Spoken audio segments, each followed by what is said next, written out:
ዛሬም እግዚአብሔር ይናገረናል። ለምን ጆሮአችንን እንከፍትለታለን። ክብር ለኢየሱስ ይሁን። መጽሐፍ ቅዱሳችሁን ከያዛችሁ የሐዋርያው ጳውሎስ መልእክትን ወደ ቆላስይስ ሰዎች ምዕራፍ 3 ከፍታችሁ እሱን በማንበብ ዛሬ እንጀምራለን። የሐዋርያው የጳውሎስ መልእክት ወደ ቆላስይስ ሰዎች ምዕራፍ 3 ከቁጥር 1 እስከ 17 አነበዋለሁኝ። በዚያ ላይ ተመስርተን ዛሬ እግዚአብሔር የሚናገረንን እንሰማለን ማለት ነው። እኔ የማነብላችሁ ከዚሁ ከአዲሱ መደበኛ ትርጉም ነው። ቆላስይስ ምዕራፍ 3 ከቁጥር 1 ጀምሮ እስከ 17።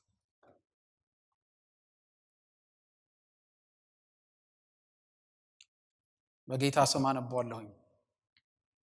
እንግዲህ ከክርስቶስ ጋር ከተነሳችሁ ክርስቶስ በእግዚአብሔር ቀኝ በተቀመጠበት በላይ ያሉ ነገሮችን እሹ፣ ሐሳባችሁም በላይ ባለው ላይ እንጂ በምድራዊ ነገር ላይ አይሆን። ሞታችኋልና ሕይወታችሁም ከክርስቶስ ጋር በእግዚአብሔር ዘንድ ተሰውሯልና፣ ሕይወታችሁ የሆነው ክርስቶስ በሚገለጥበት ጊዜ እናንተም በዚያን ጊዜ ከእርሱ ጋር በክብር ትገለጣላችሁ። ስለዚህ ምድራዊ ምኞቶቻችሁን ግደሉ። እነዚህም ዝሙት፣ ርኩሰት፣ ፍትወት፣ ክፉ ምኞትና አምልኮተ ጣዖት የሆነው መጎምጀት ናቸው። በእነዚህ ምክንያት የእግዚአብሔር ቁጣ በማይታዘዙት ላይ ይመጣል።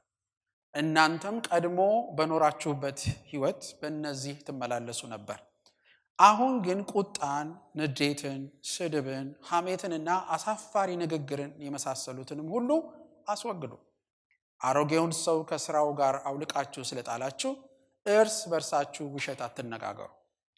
የፈጣሪውን መልክ እንዲመስል በእውቀት የሚታደሰውን አዲሱን ሰው ለብሳችኋል። በዚያ ግሪክ ወይም ይሁዲ፣ የተገረዘ ወይም ያልተገረዘ፣ አረማዊ ወይም እስኩስቴስ፣ ባሪያ ወይም ጌታ ብሎ ልዩነት የለም። ነገር ግን ክርስቶስ ሁሉም ነው፣ በሁሉም ነው። እንግዲህ የተቀደሳችሁና የተወደዳችሁ የእግዚአብሔር ምርጦች እንደመሆናችሁ ርኅራኄን፣ ቸርነትን፣ ትሕትናን፣ ጨዋነትንና ትዕግስትን ልበሱ። እርስ በርሳችሁ ተቻቻሉ። ከእናንተ አንዱ በሌላው ላይ ቅር የተሰኘበት ነገር ቢኖር ይቅር ተባባሉ። ጌታ ይቅር እንዳላችሁ እናንተም ሌላውን ይቅር በሉ። በእነዚህ ሁሉ ላይ ሁሉን በፍጹም አንድነት የሚያስተሳስረውን ፍቅርን ልበሱት። እንደ አንድ አካል ሆናችሁ የተጠራችሁበት የክርስቶስ ሰላም በልባችሁ ይንገስ። የምታመሰግኑም ሁኑ። የክርስቶስ ቃል በሙላት ይኖርባችሁ። ክርስቶስ እርስ በርሳችሁ በጥበብ ሁሉ ተማማሩ፣ ተመካከሩ። በመዝሙርና በመሐሌት በመንፈሳዊ ቅኔ በማመስገን በልባችሁ ለእግዚአብሔር ዘምሩ። በእርሱ በኩል ለእግዚአብሔር አብ ምስጋና እያቀረባችሁ በቃልም ሆነ በተግባር የምታደርጉትን ሁሉ በጌታ በኢየሱስ ስም አድርጉት። እንጸልያለን። እግዚአብሔር አምላካችን ሆይ ስለሰጠህን ቀን ስምህ ይባረክ። በዚህ ቀን ደግሞ ድምፅህን ልታሰማ ስለወደድክ እናመሰግናለን። አሁንም ደግሞ ጌታ ሆይ አስተማሪ የሆነውን መንፈስህን እንጠራለን። ለልባችን የሚናገረን፣ ታሪካችንን ሁሉ የሚለውጥ የሚያቀናን፣ ልጅህን በውስጣችን የሚያከብር፣ ወደ እውነት ሁሉ የሚመራን፣ ስለ ጽድቅም ስለ ኃጢአትም የሚወቅስ እሱ ነውና በዚህ ሰዓት ጌታ መንፈስ ቅዱስ ሆይ ይህንን ስፍራ ለአንተ እንሰጣለን። ተናገረን፣ ዳሰን፣ ለውጠን። እግዚአብሔር አምላክ ሆይ በቃልህ ውስጥ ያለው የቃልህ ጉልበት ሕይወታችንን እንዲያገኝ፣ እግዚአብሔር ሆይ የቃልህም መንፈስ ሕይወታችንን እንዲወርስ እንጸልያለን። አባት ሆይ ሰምቶ ለመዳን ሰምቶ ለማምለጥ ይሆንልን።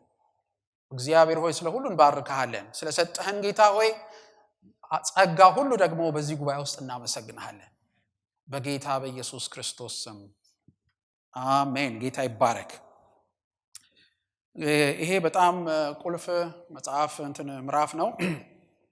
እርግጥ ምዕራፍ 3 ነው ያነበብኩት።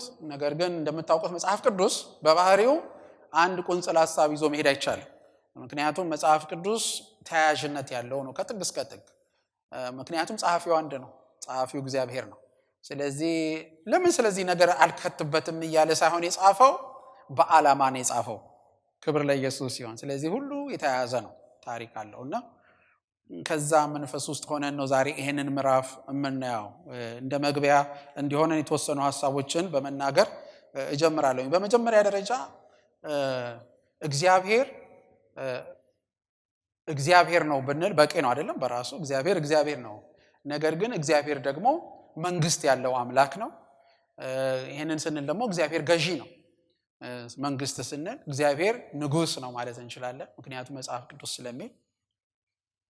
ስለዚህ እግዚአብሔር እንደገናም ደግሞ ስናይ ትዝ ይላችሁ ከሆነ በብሉይ ኪዳን ላይ መጀመሪያ በማን ነው የጀመረው? በእስራኤል አይደለም? አንድ እንደ ኔሽን የጀመረው መጀመሪያ ግለሰቦችን ነበረ። በኋላ ግን በህዝብ ደረጃ ሲጀምር የጀመረው በእስራኤል ነው።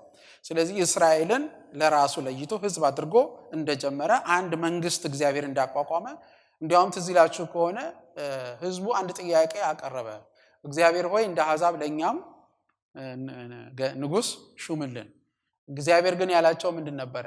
እግዚአብሔር ሊያስተዳድራቸው የወሰነው ካህናትን አቁሞ፣ በጣም የሚገርም ከሆነ የእግዚአብሔርን አሰራር ስታነቡ ካህናትን አቁሞ ያንን ግን የገዥነቱን ስፍራ ማን ሊወስደው ነበር? እሱ ራሱ ሊያደርገው ነበር ያሰበው። ነገር ግን እስራኤላውያን ምን አሉ? እኛም እንደ አሕዛብ ምን ይሆንልን? ንጉስ ይሆንልን፣ ገዢ ይሆንልን።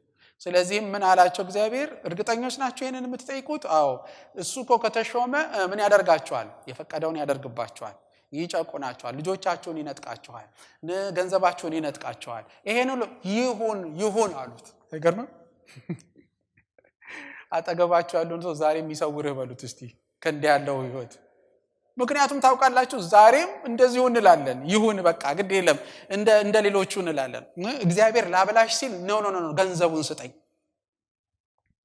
እግዚአብሔር ላልብስ ሲል ኖ እኔ ራሴ ለብሳለሁ፣ ገንዘቡን ስጠኝ፣ እኔ ላርገው። እኔ የምንለው ነገር አለን። እግዚአብሔር ይሻለናል፣ እግዚአብሔር ይበጀናል። እና ይሄንን እግዚአብሔር መንግስት አቋቁሞ እስራኤልን ዩኒክ ያደረጋቸው ነገር በመጀመሪያ እግዚአብሔር ንጉሳቸው ነበረ። እንደሌሎቹ አሕዛብ የሰው ንጉስ የላቸው፣ የሰው ገዢ የላቸው። ግን እነሱ ይሄንን አልፈለጉም። ስላልፈለጉ ደግሞም እንደሚመስለኝ ምንድነው ያው እንደሌላው አሕዛብ በሚያዩበት ጊዜ የሚታይ ነገር ፈለጉ። የሚታይ ነገር ሁሉ ጤና የለበትም፣ ያለበት እንዳይመስላችሁ። አንዳንድ ጊዜ ስላየነው የኛ ይመስለናል፣ ግን ስላየነው የኛ አይደለም ሁሉ ነገር። ኤኒዌይ ይሄ ሁሉ ያው እስራኤል ነገሩን ገለበጠው፣ የሰው ንጉስ መጣ። ስለዚህ የሰው ንጉስ ሲመጣ ብዙ ረብሻ፣ ያው እንደምታውቁት ለ390 ዓመት ነፍስ ውጪ ነፍስ ግቢ ነው። ለምንድን ነው? አንዳንዱ ምናልባትም ቢቆጠሩ ጥቂት ናቸው። እንደው በጣም የተዋጣላቸው ብትሉ 4፣ በጣም የተዋጣለት ብትሉ 1 ንጉስ ነው ኢዮስያስ፣ በመልካም ጀምሮ በመልካም የጨረሰ። በተረፈ ሌላው በሙሉ ደህና ይጀምርና በቃ ጭቃ በጭቃ ያደርገዋል ነገሩን ማለት ነው፣ ያበላሻል።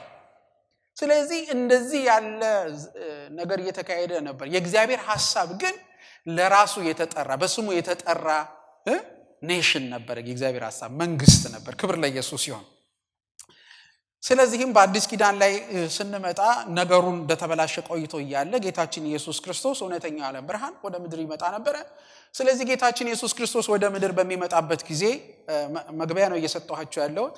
በሚመጣበት ጊዜ ምንድነው ያደረገው? መልእክቱ አንድ ነበር። ከሱ በፊት ዮሐንስ ተነሳና መሲሁ ሊመጣ ነው አለ። ስለዚህ ምን አለ? የእግዚአብሔር መንግስት ቀርባለች እያለ መናገር ጀመረ። ጌታችን ኢየሱስ ክርስቶስም ሲመጣ የእግዚአብሔር መንግስት በመካከላችሁ ናት ማለት ጀመረ። ስለዚህ ሐዋርያትም ተቀበሉና የእግዚአብሔርን መንግስት ይሰብኩ ጀመረ። ለምንድነው የእግዚአብሔርን መንግስት የሚሰብኩት ብትሉ፣ እኔና እናንተ እንደ ተራ ሰው ኖረን እንድናልፍ አይደለም እግዚአብሔር ልጁን የላከው። እንደገና በዚህ በእግዚአብሔር መንግስት ውስጥ እንድንጠቃለል ነው። ክብር ለኢየሱስ ይሁን። ኧረ አሜን። ይሄንን ሐሳብ ስናስብ ክርስትና ሃይማኖት ከሚለው ነገር ያወጣዋል። ሃይማኖት ከሚለው ያወጣዋል ለማለት የፈለኩት ምንድነው? የሆነ ነገር ከስርዓቱ ከምኑ ለይተን ብቻውን ወስደን እዚህ ጋራ የሆኑ ሰዎች በእግዚአብሔር የሚጽናኑ የሚበረቱ በቃ እንደው አለን ስርዓት የሚፈጽሙ ብለን ልንወስደው እንጂ ነው። እግዚአብሔር የሚንቀሳቀስ የሚሰራ ሕያው አካል ነው የሚፈልገው። ይሄ ደግሞ መንግስት ነው። ክብር ለኢየሱስ ይሁን። ስለዚህ ጌታ ኢየሱስ ክርስቶስን ምን ብሎ ይጠራዋል? የነገስታት ንጉስ ይለዋል። የጌታዎች ሁሉ ጌታ ይለዋል። ይሄ የእግዚአብሔር መንግስት ምንለው ነገር ቀላል ነገር አይደለም። ዛሬ እንደ ርዕስ አድርጌ ይዤላችሁ የሚሄደው አዲሱ ሰው በሚል ነው የምንመለከተው፣ ግን መሰረቱን ነው የማሳያችሁ። ስለዚህ ስለ አዲሱ ሰው እስቲ ይሄንን ክፍል እናንብብ። እዛው ወደ አንድ ገጽ ወደ ኋላ ብትመለሱ ያነበብነው መጽሐፍ ላይ ምዕራፍ 1 ቁጥር 13 ላይ እንደዚህ ይላል፣ እርሱ ከጨለማ አገዛዝ ታደገን። አያችሁ፣ ከሆነ መንግስት አይደለም። አገዛዝ ሲል ምንን ያመለክታል? መንግስትን። ከጨለማ ምን አገዛዝ ታደገን፣ ወደሚወደው ልጅ መንግስትም አሻገረን። ከምን ወደ ምን አሻገረን ማለት ነው? ከጨለማው መንግስት ወደ ልጁ መንግስት አሻገረን፣ በእርሱም በደሙ የሆነ መዋጀትን አግኝተናል፣ ይህም የኃጢአት ይቅርታ ነው ሲል እናያለን። ስለዚህም ቀጥሎ እርሱ የማይታይ አምላክ ምሳሌ ነው እያለ ስለ ጌታችን ኢየሱስ ክርስቶስ ስለዚህ ገዢ ወደ ልጁ መንግስት ብሎ ስላለው ስለሱ ይናገራል። ነገርን ሁሉ በእርሱ እንዳጋጠመና እንዳያያዘ ይናገርና ቁጥር 24 ላይ ደግሞ ዘለን እንሂድ። ስለ እናንተ በተቀበልኩት መከራ አሁን ደስ ይለኛል። ክርስቶስ ስለ አካሉ ስለ ቤተ ክርስቲያን ከተቀበለው መከራ የጎደለውን በስጋ ያሟላለሁ። የእግዚአብሔርን ቃል በሙላት እንዳቀርብላችሁ ከእግዚአብሔር በተሰጠኝ አደራ የቤተ ክርስቲያን አገልጋይ ሆኛለሁ። ይህም ቃል ከዘመናትና ከትውልዶች ተሰውሮ ሚስጥር ሆኖ ቆይቶ ነበር።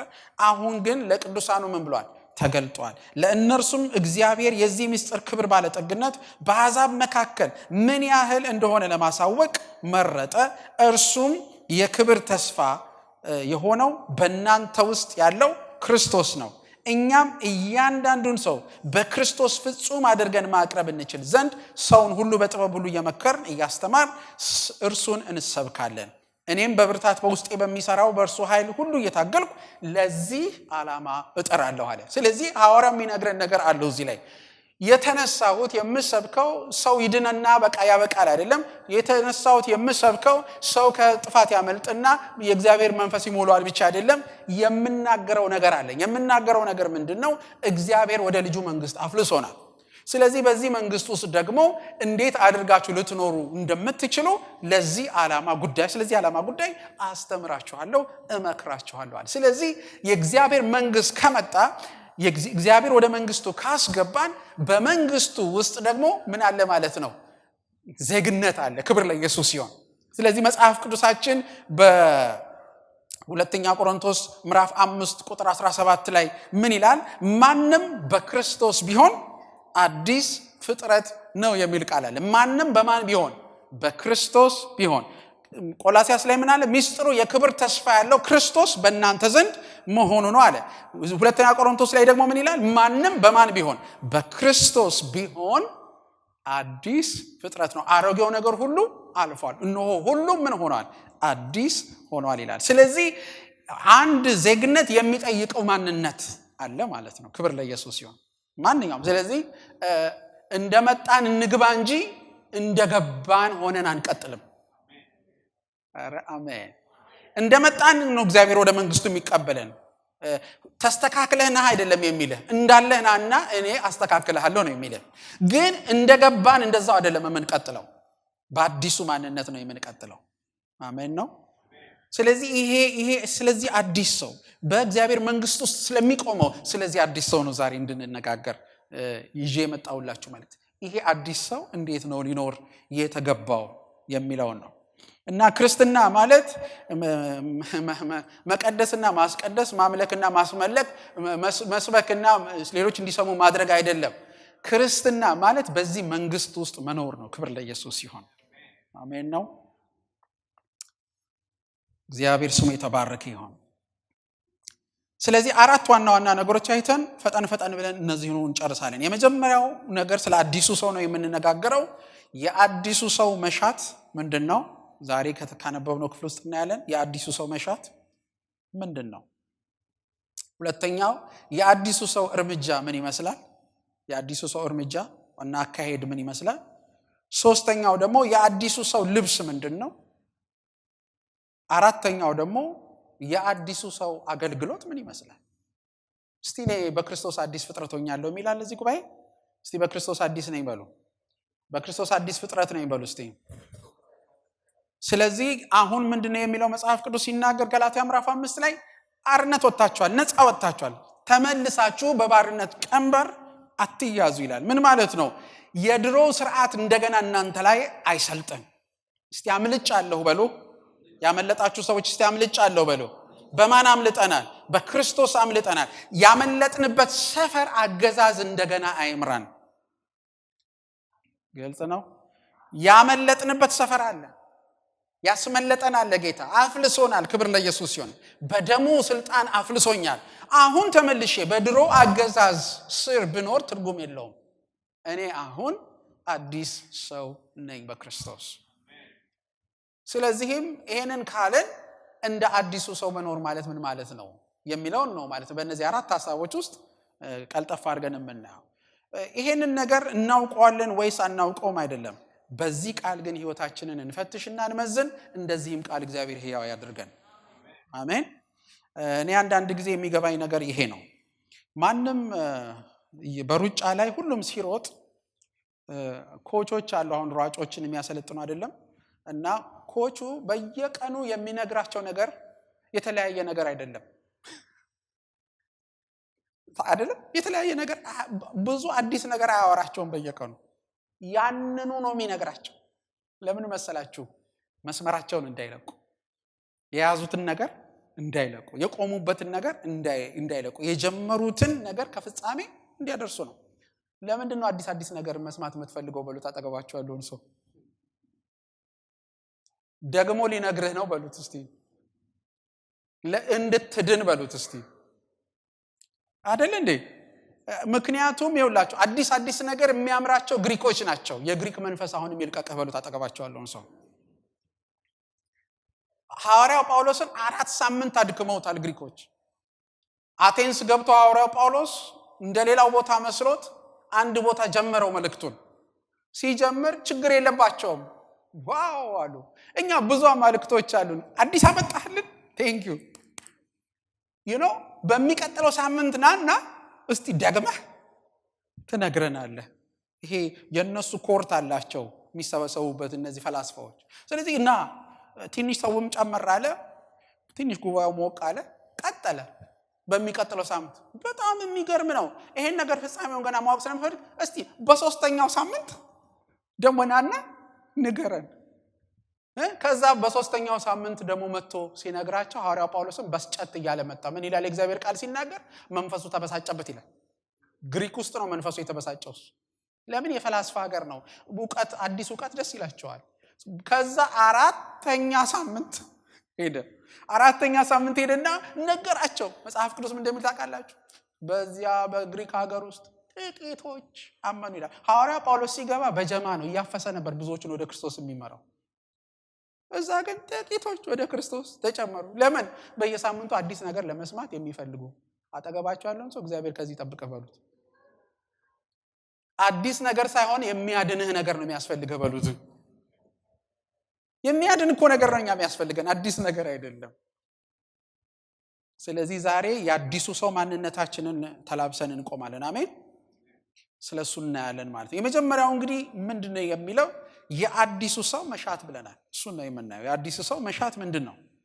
ምን ይላል ሲጀምርልን? ይሄ ያነበብነው ቆላስይስ ምዕራፍ 3 እንግዲህ ከክርስቶስ ጋር ከተነሳችሁ ይላል አይደል?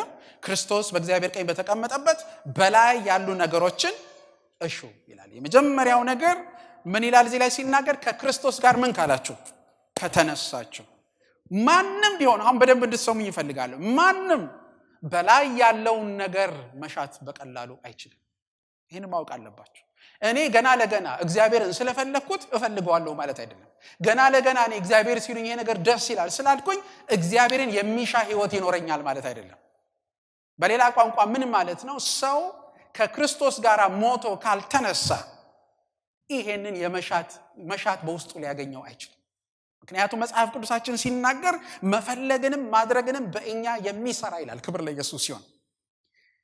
እግዚአብሔርን ትሻዋለህ፣ ውስጥህ እግዚአብሔር ስላስቀመጠልህ ነው። ይሄ ደስ አይልም? ይሄ እኮ በጣም በረከት እኮ ነው። አንዳንድ ሰው እግዚአብሔርን እኮ ብፈልገው ደስ ይለኛል፣ ብከተለው ደስ ይለኛል፣ ግን የላቸውም። ለምን? ሰው መቼ ነው ይሄን ማግኘት የሚችለው? ከክርስቶስ ጋር ሞቶ ከክርስቶስ ጋር ሲነሳ። ስለዚህ ምን አለ? ከክርስቶስ ጋር ከተነሳችሁ ምን አለ? በእግዚአብሔር ቀኝ በተቀመጠበት ክርስቶስ በላይ ያሉ ነገሮችን እሹ። እስቲ አጠገባችሁ ያለውን ሰው አሁን አንተ በክርስቶስ ከሆንክ እግዚአብሔርን የሚሻ ልብ አለህ በሉት እስቲ ባካችሁ። ወይም እግዚአብሔርን ለመሻት ትችላለህ በሉት። ለመፈለግ ይሄ ውስጣችን አለ። ስለዚህ ምን ይላል? በላይ ያሉ ነገሮችን እሹ። የአዲሱ ሰው መሻት ምንድነው ብትሉኝ፣ የአዲሱ ሰው መሻት እግዚአብሔር ነው። አሜን አሜን አሜን አሜን። የአዲሱ ሰው መሻት ምንድነው? እግዚአብሔር ነው። የአዲሱ ሰው ጥልቅ ፍላጎት ምንድነው? እግዚአብሔር ነው። ስለዚህ ነው አንዳንድ ጊዜ በህይወት ሩጫ ላይ ስንሄድ ዓለም በዚህ የተለያየ ነገር ይዛብን ስትመጣ፣ ሁኔታ በዚህ ሲገጥመን፣ የተለያዩ ነገሮች ሲከቡን መሻታችን ይለወጣል። መሻታችን እግዚአብሔር መሆኑ አንዳንዴ ያቆምና ራሳችንን ያልጠበቅነው ሰፈር ውስጥ እናገኘዋለን። ነገር ግን መጽሐፍ ቅዱስ የሚናገረው ከክርስቶስ ጋር ከተነሳችሁ፣ ሃሌሉያ፣ ማንን እሹ? በላይ ያሉ ነገሮችን እሹ። ሐሳባችሁ በላይ ባለው እንጂ በምድራዊ ነገር ላይ አይሆን ይላል። ክብር ለኢየሱስ ይሁን። መጽሐፍ ቅዱስ ሲነግረን እንደዚህ ይላል፣ ከክርስቶስ ደም የተነሳ። እንዲያውም ዕብራውያን ምዕራፍ 10 ላይ ምንድነው የሚለው? ከመረቀልን ከአዲሱ መንገድ የተነሳ ይለዋል። ክብር ለኢየሱስ ይሁን። ምንድነው የመረቀልን አዲሱ መንገድ? እሱስ በደሙ ሲከፍተው ሰተት ብሎ ወደ እግዚአብሔር የመግባት ብቃት። ሃሌሉያ።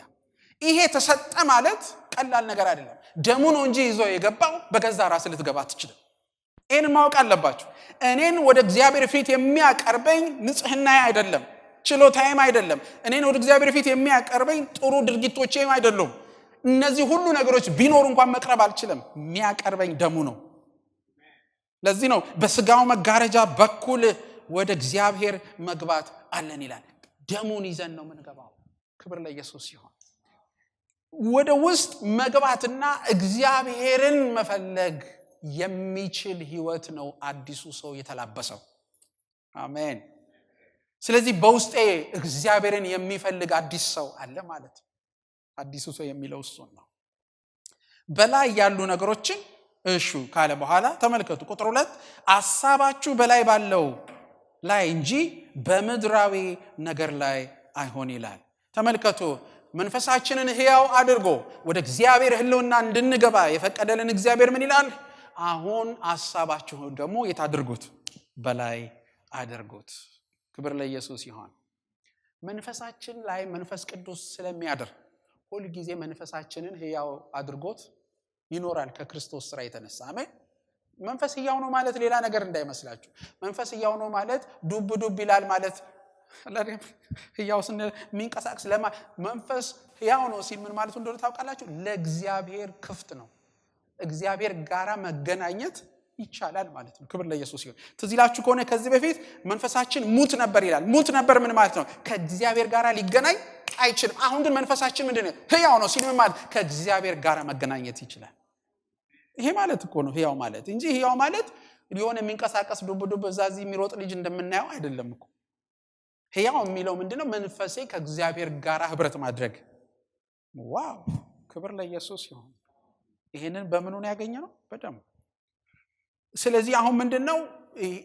ልብህን በላይ ያለውን እሻ ካለ በኋላ ሐሳባችሁን ደግሞ በምድር ላይ አታድርጉ። የት አድርጉ? በላይ አድርጉ። ስለዚህ ምን ማለት ነው? ሐሳብህን በላይ ለማድረግ ግን ያንተ ድርሻ ነው። አሜን አሜን። የኔ ድርሻ ነው። አሜን።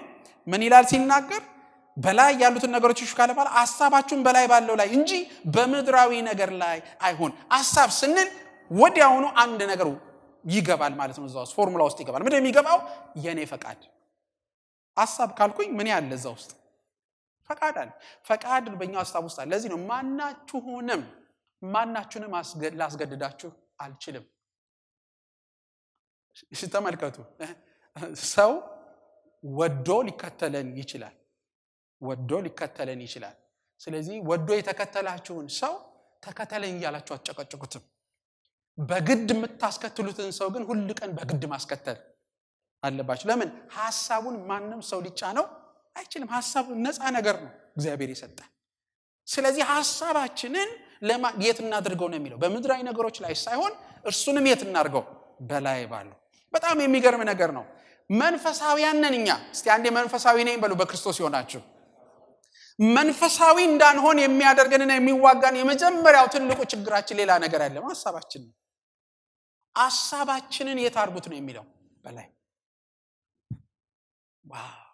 እስቲ እንደ ኢንቨስትመንት ለምሳሌ ለሆነ ነገር ገንዘብ ስለምትፈልጉ ሴቭ ታደርጋላችሁ። ሁሉ ጊዜ ሴቪንጋችሁን ታስቀምጣላችሁ። ምናልባትም ገንዘብ የምታሰሩ ሰዎች ገንዘቡን ታሰሩታላችሁ ያንን ብር ብዛት ስለምትፈልጉ።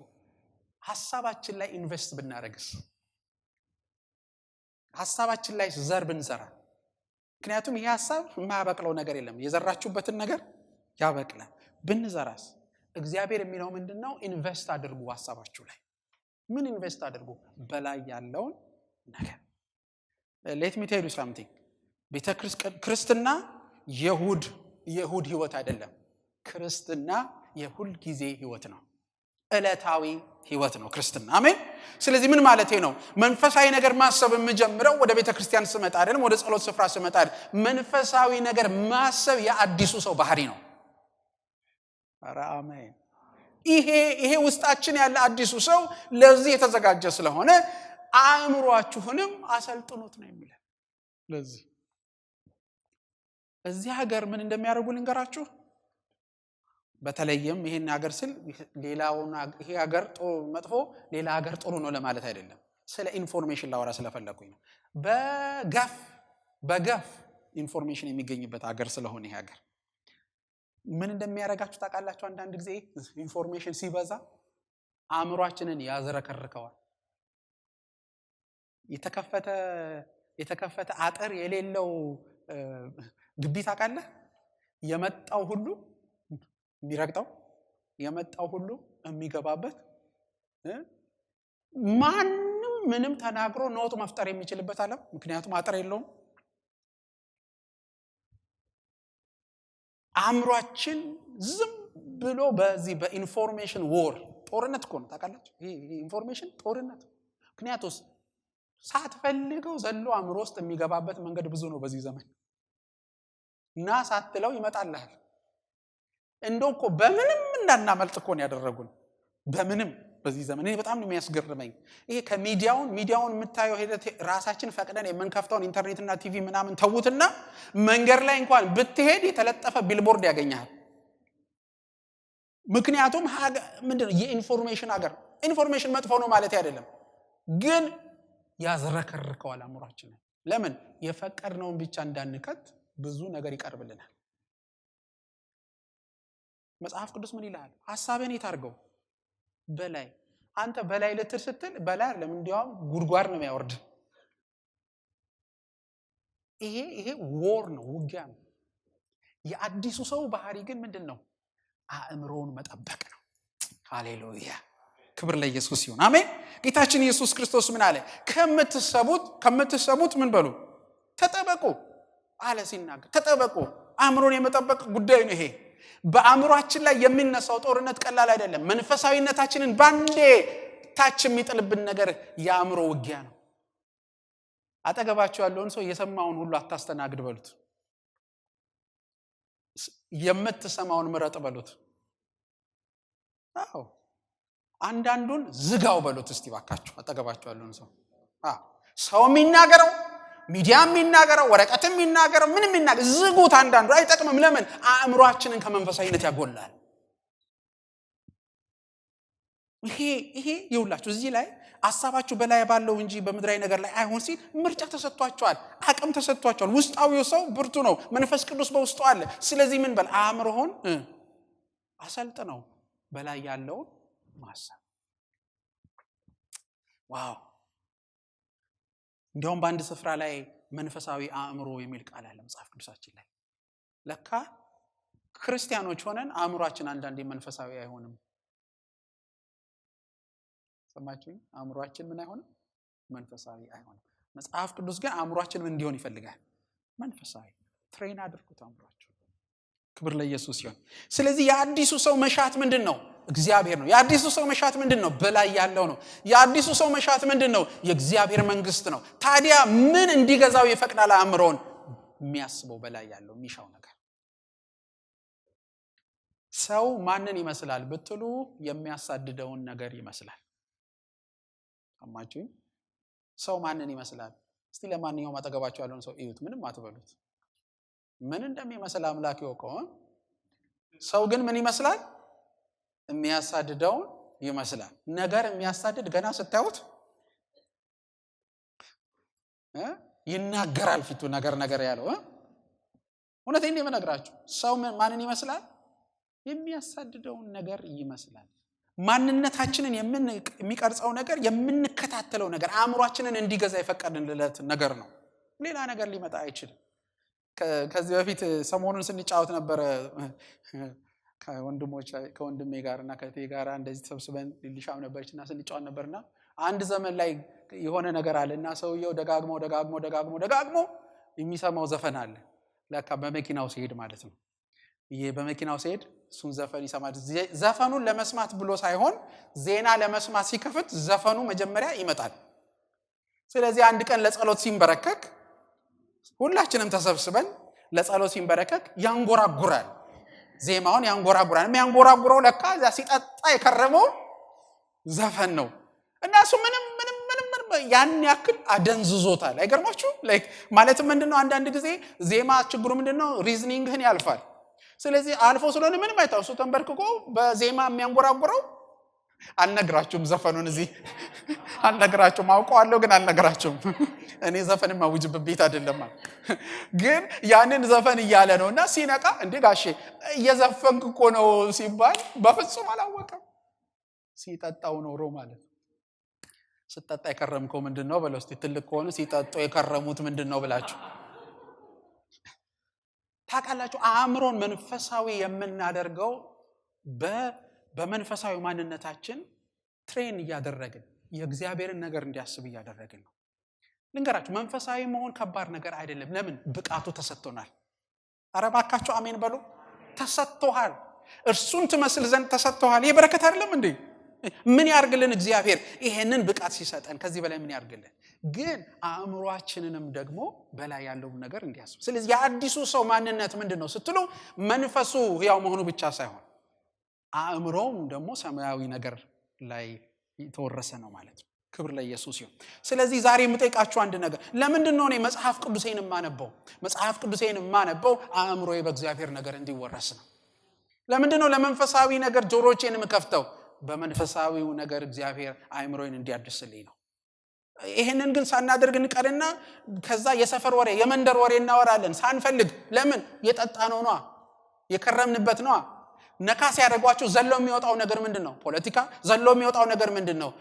ዝና። ዘሎ የሚወጣው ነገር ምንድነው? ዕውቀት። ወይስ ዘሎ የሚወጣው ኢየሱስ ነው? ወይስ የክርስትና ፕሪንሲፕልስ ናቸው ህይወታችሁን የሚወርሱት? በጣም ኢምፖርታንት ነው ወገናችን። ኢየሱስ ይውረሰን፣ እግዚአብሔር ይውረሰን። አሜን አሜን። አዲሱ ሰው የተሰራው መሻቱ ምንድነው ይላል? አዲሱ ሰው በላይ ያለውን ነገር መፈለግ ይላል።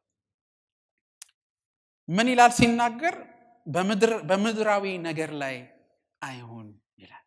አንዳንዴ እንደዚህ ብላችሁ ልታስቡ ትችላላችሁ አይደል? ይሄን ሳስተምር በጣም ገር የሆነ ሰው ምን አይነት ሰው እንደሆነ አላውቅም፣ ግን በመጥፎ ባልሆነ ሐሳብ አንዳንድ ሰው ምን ሊያስብ ይችላል? እንዴ እኔ እሱን እያሰብኩኝ ስራ ልፈታል ብሎ ሰው ሊያስብ ይችላል። ሰው ወዳችሁ አታውቁም? ሰው በህይወታችሁ ወዳችሁ አታውቁም? ፍቅር ይዟችሁ አታውቁም? ካልያዛችሁ መቼም ጌታ ይርዳችሁ።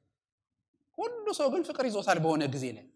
ፍቅር ሲይዝ ስራ ቆመሃል እንዴ? እየሰራህ እኮ ነው፣ እያላዘንክም ቢሆን እዛው ትሰራለህ አይደል እንዴ? አይደል እንዴ? ፍቅር ይዟችሁ ሰው እንትን የሆነ ታናሽ ወንድምህን ትተዋለህ ትምህርት ቤት እዛው ሄደህ ታመጣዋለህ አምጣ ከተባልክ። ፍቅር ስለያዘኝ ነገሩ እንዲቀራል ማለት አይደለም። ፍቅሩ ወርሶኛል፣ ነገር ግን ስራዎቼን ሁሉ ሰራለሁ። የኢየሱስ ፍቅር ይወረሳችሁ። በላይ ያለውን ነገር ሁሉ ጊዜ አስቡ። ክብር ለኢየሱስ ይሁን። እኛ ልንቃኝለት የሚገባ ነገር ራሱ እግዚአብሔር ነው። ነገራችን ሁሉ የሚቃኘው በክርስቶስ ነው። ህይወታችን ሁሉ የሚወረሰው በእግዚአብሔር ነው። ይቻላል ወይ? ይቻላል። መጽሐፍ ቅዱስ ሲናገር በአንደኛ ተሰሎንቄ ምዕራፍ 5 ላይ ምን ይላል? ሳታቋርጡ ጸልዩ። በጣም ከባድ ጥያቄ ነው። እንደፈለጋችሁ አድርጋችሁ ተርጉሙት። አንዳንዱ ሰው ምን ይላል? ኖ በየዕለቱ ዲቮሽን ታይም ይኑርህ ማለት ነው ይላል። እሺ ይሁን፣ እሱ እሱንም ካረጋችሁ ይበቃናል። አንዳንዱ ደግሞ ያለ ማቋረጥ መጸለይ ነው፣ ከእግዚአብሔር ጋር ህብረት ማድረግ ነው ይላል። ይሁን፣ እሱም ይቻላል። ክብር ለኢየሱስ ይሁን። የማይቻል ነገር አይደለም እግዚአብሔር እየጠየቀን ያለው፣ የሚቻል ነገር ነው። ክብር ለኢየሱስ ይሁን። እንዴ ስለኔ አስቡ በማለቱ ለምን እንደ ወንጀል ይቆጠራል? እንደውም ይሄ ነው እንጂ መታሰብ ያለበት። ኧረ አሜን። ስራችን ላይ ይወርሰን። ክርስቶስ ቢወርሳችሁ ለመስሪያ ቤታችሁ በረከት ናችሁ። ይሄን ወቁ። ክርስቶስ የገዛው ሰው፣ ክርስቶስ የወረሰው ሰው ስራው ላይ ታማኝ ነው፣ የተሰጠ ነው፣ በጽድቅ የሚወጣ ነው፣ የሚገባ ነው፣ በትጋት የሚሰራ ነው። ሰው አየኝ አላየኝ ብሎ ስራውን አያቆምም፣ ይሰራል። ፕሮዳክቲቭ ነው ክርስቶስ የወረሰው ሰው። ክብር ለኢየሱስ ይሁን። ስለዚህ የአዲሱ ሰው መሻት ምንድነው አለን? በላይ ያለውን ነገር መሻት ነው የአዲሱ ሰው መሻት። ሁለተኛው የአዲሱ ሰው እርምጃ ነው የሚለን እዚህ ቦታ ላይ እኛ እንደማንኛውም ተፈጥሯዊ ሰው ልንመላለስ አንችልም። አዲስ ፍጥረት ሆነናል። ክብር ለኢየሱስ ይሁን። ስለዚህ ስለ አዲሱ ሰው ደግሞ እርምጃ ሲናገር እንደዚህ ይላል ከቁጥር 5 ጀምሮ። ስለዚህ ምድራዊ ምኞቶቻችሁን ግደሉ፣ እነዚህም ዝሙት፣ ርኩሰት፣ ፍትወት፣ ክፉ ምኞትና አምልኮተ ጣዖት የሆነው መጎምጀት ናቸው። በእነዚህ ምክንያት የእግዚአብሔር ቁጣ በማይታዘዙት ላይ ይመጣል እያለ ይዘረዝራቸዋል። ቁጣ፣ ንዴትን፣ ስድብን፣ ሐሜትን፣ አሳፋሪ ንግግርን የመሳሰሉትን ሁሉ ወዘተ አስወግዱ። አሮጌውን ሰው ከስራው ጋር አውልቃችሁ ስለጣላችሁ እርስ በርሳችሁ ውሸት አትነጋገሩ። 4 ነጥብ። ይሄንን ሲል በጣም የሚገርም ነገር ነው። ሐዋርያው ጳውሎስን በትክክል ይወላችሁ መጽሐፍ ቅዱሳችሁን የምታነቡ ሰዎች ከሆናችሁ ሐዋርያው ጳውሎስ በጣም የሚያስገርመኝ ነገር አለ። የኃጢአት ሊስት ይሰጣል ብዙ ጊዜ። አሁን ማት ኃጢአቶች አልዘረዘረም። የተለያዩትን መልእክቶች 13ቱንም መልእክቶች የጻፋቸውን ሄዳችሁ ብታነቡ ኃጢአት ይዘረዝራል። ለምንድን ነው ሐዋርያው ጳውሎስ እንደው ኃጢአት ማጋነን ይወዳል እንዴ? ምንድነው? ለምንድነው እንደዚህ ያለ ነገር ሁሉ ጊዜ ተው ይሄንን ተው ያለ ኃጢአቶችን የሚዘረዝረው ለምንድን ነው? እኛ እንዲያውም አይታችሁ ከሆነ ብዙ ጊዜ መሀል ላይ ምን እንዳለ ማናውቀውም ስናነብ እዚህ አካባቢ ስንደርስ ይዋጋናል እና ቶሎ ብለን የሚቀጥለውን ነው የምናነበው። መደምደሚያውን ወይ መጀመሪያውን ነው የምናነበው። እሱ ደግሞ ጊዜ ወስዶ ዝርዝር ያደርግልሃል። በጆሮ ይዘረዝረዋል። በሉት አጠገባችኋለሁ ሰው ለምንድን ነው የሚዘረዝረው? ለምን እንደሆነ ልንገራችሁ። በጣም ቁልፍ ነገር። ዛሬም እንኳን አሁን ይሄን ሳነብ ልክ እያነበብኩት እያለ እርግጠኛ ነኝ እንደው በመገለጥ ነው የምናገረው ብላ አልሳሳትም። አንዳንዱ ሰው ምን አለ ይሄን ነገር ዘለል ብሎ ሌላ ነገር እንደሚል ይገባኛል። እኔ የሰው ባህሪ ነው። ችግር አታውራብን ማለት ገብቷችኋል? ስሙ ግን በጣም ለምንድን ነው የሚዘረዝረው? ሚስጥሩን እዛ ውስጥ ለምንድን ነው የሚዘረዝረው? የሚዘረዝረው ለምንድን ነው ታውቃለህ? የማታውቀውን ጠላትህን ልትዋጋ አትችልም። ሰማችሁ? የማታውቁትን ጠላታችሁን ልትዋጉ አትችሉም። የሆንከውን ካላወቅ አለመሆን አትችልም። ግልጽ ነው። ስለዚህ በህይወታችሁ ላይ አትዝለሏቸው፣ ተጋፈጧቸው። ቃሉና መንፈሱ ይስራን። የአዲሱ ሰው ባህሪ አይፈራም። መንፈስ ቅዱስ ሲቀርጸው አይፈራም። መንፈስ ቅዱስ ሲሰራው ይሄ የአዲሱ ሰው ባህሪ እንዲያውም መጣህብኝ አይደለም። ኖ እንዲያውም ላሳይህ ነው የሚለው። የአዲሱ ሰው ባህሪ ምንድነው? ፈትነኝ፣ እየኝ፣ አጥራኝ፣ ፈውሰኝ፣ ቀረጸኝ ነው የሚለው አዲሱ ሰው። ለምን?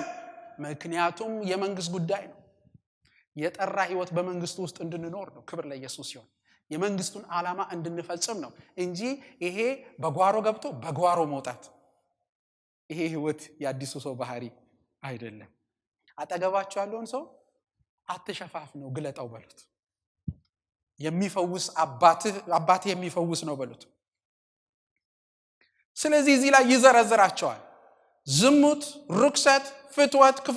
በጣም የሚገርም ነገር በጣም ሐዋርያው ጳውሎስ ደጋግመው ከሚጠቅሳቸው አንዱ ችግር ይሄ ዝሙት፣ ፍትወት፣ ይሄም በሴክሹዋል ችግሮች ላይ ያሉ ነገሮችን ደጋግሞ ሲጠራ ብዙ ቦታ ላይ እናነባለን። እና አንዳንድ ጊዜ በጣም ብዙ በጌታ ቤት ውስጥ ያለ ሰው የሚለው ምንድነው?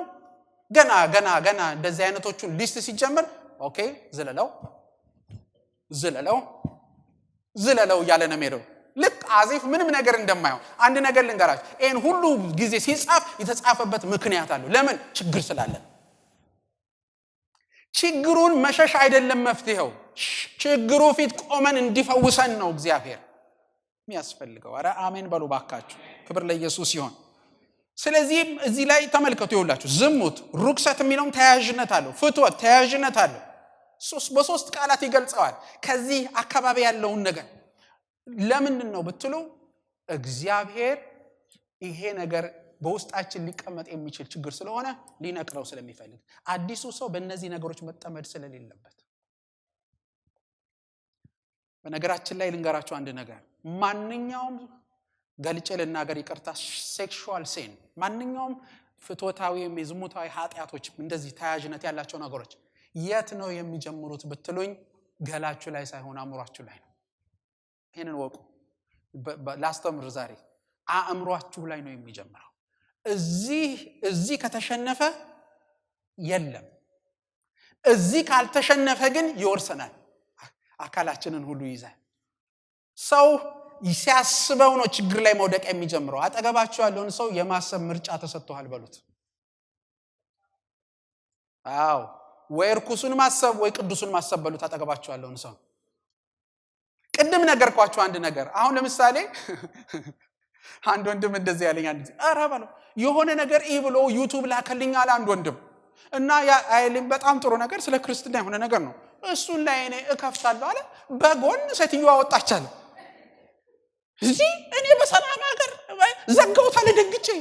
ለምን እንዴ እኔ እሷን ለማየት አልገባው። እኔ ገባሁት ተላከልኝን መልእክት ለመስማት ነው። የማይሆን ነገር መጥቶብኝ ወንድም ዘጋውታል።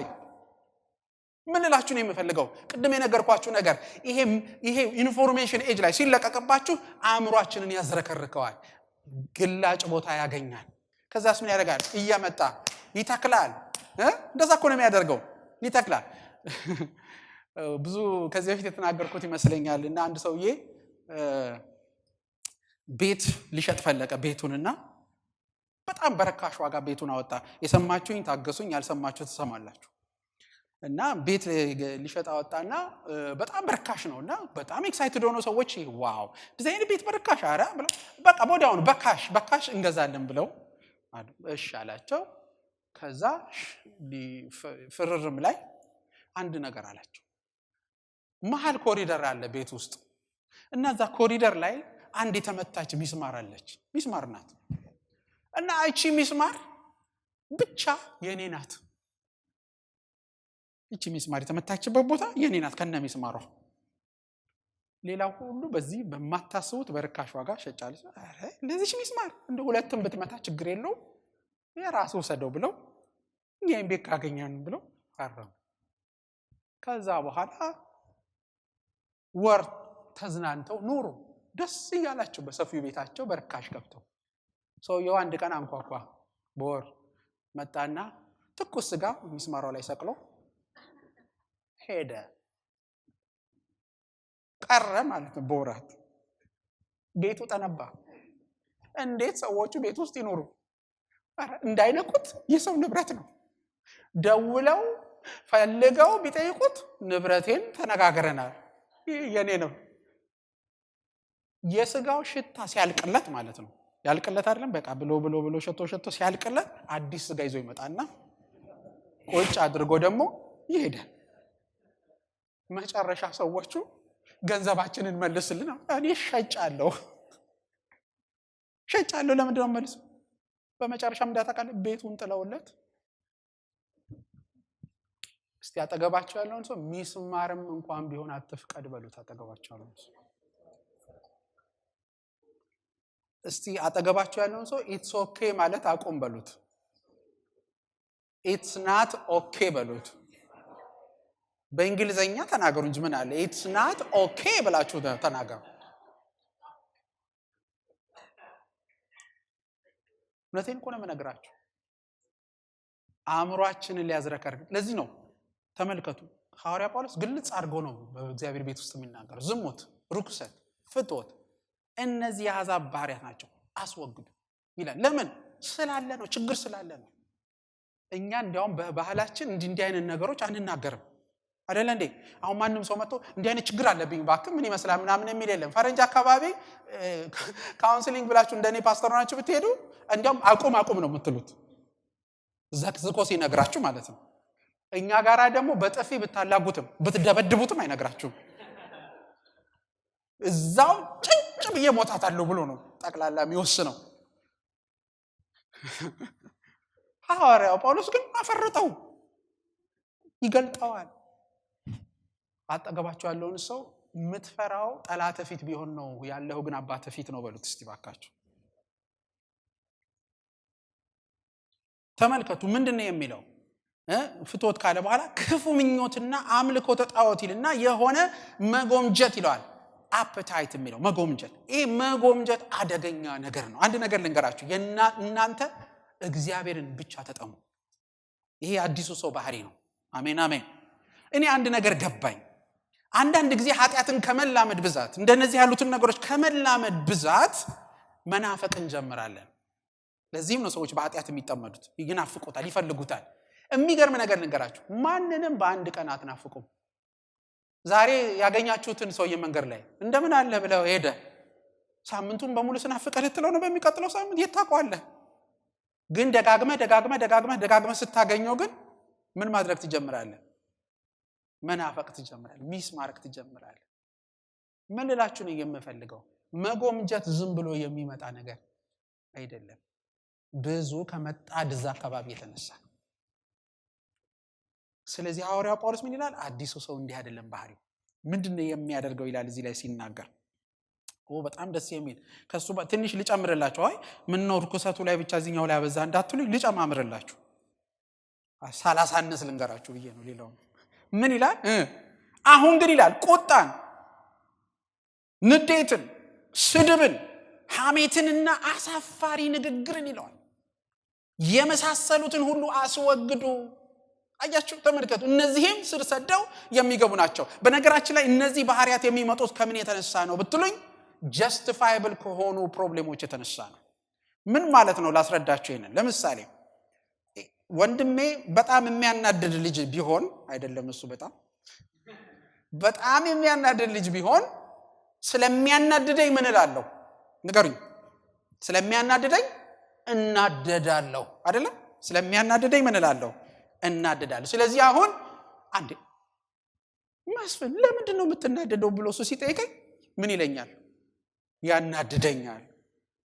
አሁን ምን እንዲል ነው? እሱም እንደኔው ሰው ስለሆነ አይ እውነትህ ነው ዞር ብሎ ሲያ እውነትም ያናድዳል። ተናደድ ግድ የለም እንዲለኝ እኮ ነው። ገብታችኋል? ስለዚህ ችግሩ ምን ብየዋለሁ? ጀስቲፋይ አድርጎታል ማለትም አጽድቆልኛል። ምን ብሎ?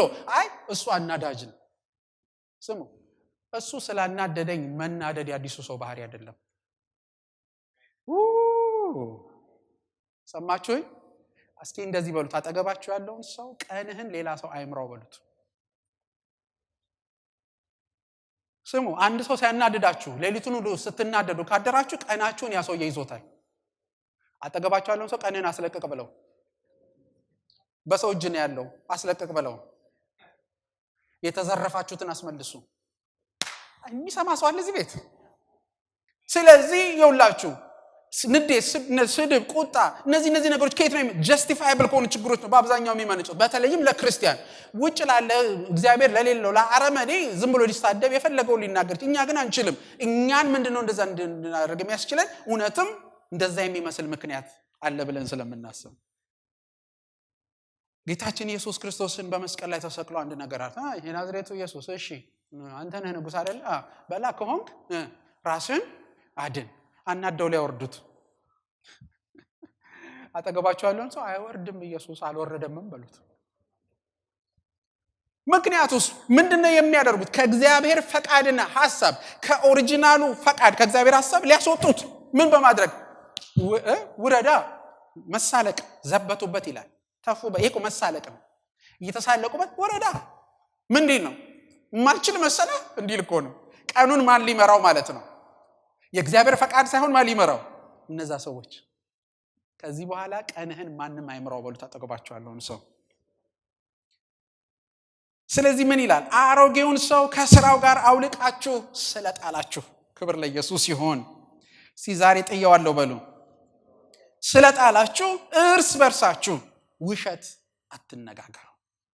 እስቲ እግዚአብሔር ሆይ እርዳኝ በሉት ዛሬ በእውነት እንድመላለስ። አንዳንዴ በእውነት መመላለስ ያስፈራል። ምክንያቱም እውነቱን ስነግረው ያ ሰው ምን እንደሚሆን አላውቅም። ስለዚህ ነው የምፈራው። ስለዚህ እውነቱን ከምነግረው በዋሻው ይቀለኛል። መቼም መዋሸት አርት እኮ በጣም ቀላል ነው። አሁን ለምሳሌ ሁላችንም ስንገናኝ ደህና ነህ ሁሉም ሰው የሚለው ምንድነው? ቢሆንም ባይሆንም ምንድነው የሚለው? በደንብ እኮ ወጣነዋል ውሸቱን ገብቷቸዋል። እና ይሄንን ሲባል አንዳንድ ሰው ይሄ ውሸት ነው ብሎ አያስብም። ግን ደህና ነው ሲለው ሲያለቅስ መከራውን ሲጨነቅ አድሮ እንደምን አደረክ? ደህና ነኝ እግዚአብሔር ይመስገን። እና አንዳንዱ ደግሞ ይሄንን በምን ጀስቲፋይ ያደርገዋል? ሰትየዋ ምን ብላለች? ሁሉ ደህና ነው ብላለች እና እኔ ደህና ነው ብዬ ነው የምናገር ይላል። ግን እኮ ከሰውየው ዞር ሲል ንጭንጩን ይቀጥላል። ቁጣውን፣ ሐዘኑን፣ ምሬቱን፣ ንዴቱን ይቀጥላል። እርስ በርሳችሁ ምን ተነጋገሩ? እውነትን ተነጋገሩ እንጂ ውሸትን አትነጋገሩ የሚለው ቃሉ ይሄ ነው። ስለዚህ የአዲሱን ሰው ባህሪ እንልበስ። አሜን። ኢየሱስ ጌታ ነው። ይኸውላችሁ እዚህ ላይ ሲናገር ምን ይላል? የፈጣሪውን መልክ እንዲመስል በእውቀት የሚታደሰውን አዲሱን ሰው ለብሳችኋል። ክብር ለኢየሱስ ይሁን። ማንን እንዲመስል? የፈጣሪውን መልክ እንዲመስል። እኔ ስለእናንተ አላውቅም፣ ክርስቶስ ግን እንድመስለው ስለፈቀደልኝ የሚሰማኝን ደስታ ልነግራችሁ አልችልም። ክርስቶስን መምሰል በጣም ያማል እኮ አንዳንዴ ዓለም ስለማትረዳን፣ ሰዎች ስለማይረዱን። እኔ ደግ ልሁን ባልኩኝ ለምንድን ነው የምረገጠው? እኔ ጥሩ ነገር ላደርግ ባልኩኝ ለምንድን ነው ሁሉ መከራ የሚደርስብኝ? ኧረ በቃ ብለን ስንት ጊዜ አይደለም እንደምንነሳው። የረሳነው ግን አንድ ነገር አለ። እነዚህ የሚቀሰቅሱን ነገሮችና ሰዎች ናቸው ህይወታችንን እየመሩት ያሉት እንጂ እግዚአብሔር እርሱን እንድንመስል የጠራን ጥሪ አይደለም ህይወታችንን እየመራ ያለው። እስቲ ዛሬ በር እንዝጋ። አሜን አሜን። በር እንዝጋባቸውና ጌታ ሆይ አንተን መምሰል ነው የምፈልገው። የተጠራሁት ለዚህ ነው፣ ብቃቱም የተሰጠኝ ለዚህ ነው። ክብር ለኢየሱስ ይሁን። ይሄንን ካለ በኋላ ሶስተኛው ጋር ፈጠን ብዬ ልሂድ። የአዲሱ ሰው ልብስ ደግሞ ምንድነው ይላል? ልብስ አለው አዲሱ ሰው ከቁጥር 12 እንግዲህ የተቀደሳችሁና የተወደዳችሁ የእግዚአብሔር ምርጦች እንደመሆናችሁ ሃሌሉያ ርህራሄን፣ ቸርነትን፣ ትህትናን፣ ጨዋነትንና ትዕግስትን ልበሱ። አይገርምም? ርህራሄን፣ ቸርነትን፣ ትህትናን፣ ጨዋነትንና ትዕግስትን ልበሱ። በጣም የሚገርም ነው። ለምን ይሄንን አለ? ለምን ልበሱ አለ? ምክንያቱም ልብስ አንተ ነህ እንዴ? ልብስ አንተ ነህ? ልብስ አንተ ነህ? ይሄ ልብስ የኔ ነኝ አይደለም። ልብስ ከውጭ መጥቶ እኔ ላይ የሚለበስ ነገር ነው አይደለም። ለምንድን ነው ልበሱ የሚለው? ምክንያቱስ እኔ የማደርገው ነገር አይደለም፣ ክርስቶስ በእኔ የሚያደርገው ነገር ነው። ይሄ ልብሴ ማን ነው? በሌላ ስፍራ ላይ ተጽፏል ክርስቶስ ልብሳችን እንደሆነ። እሱን ላንብብላችሁ።